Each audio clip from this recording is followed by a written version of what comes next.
নমস্কাৰ মোৰ ইউটিউব চেনেললৈ আপোনালোকক স্বাগতম জনালোঁ। মোৰ ইউটিউব চেনেলত আপোনালোকে যদি মোৰ ভিডিঅ'বোৰ ভাল পায় লাইক কমেণ্ট আৰু সাবস্ক্ৰাইব কৰিব। মই আজি মোৰ নিজে ৰচিত কৰা কবিতা এটি আবৃত্তি কৰিবলৈ লৈছোঁ। আপুনি লাইক কমেণ্ট আৰু শ্বেয়াৰ কৰিব।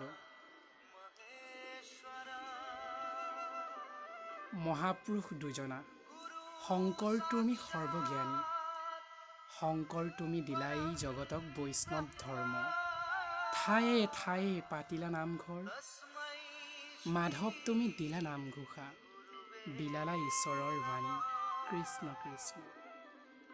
শংকৰ তুমি লিখিলা বৰগীত কি মধুৰ শুৱলা কৰি, তোমাৰ সাহসৰ কি কম 14 বছৰত বগৰালা খাৰ, ভৰালৈ ঠাতুৰি কৰিলা পাৰ, তুমি নিৰুগুণ নিৰাকাৰ কৃষ্ণ কৃষ্ণ।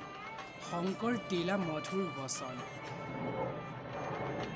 একদেৱী এক হোৱা একবিনে নাই কেৱা, মাধৱ তুমি অখিলা হৰণ গুৰু শংকৰ চৰণ কৃষ্ণ কৃষ্ণ।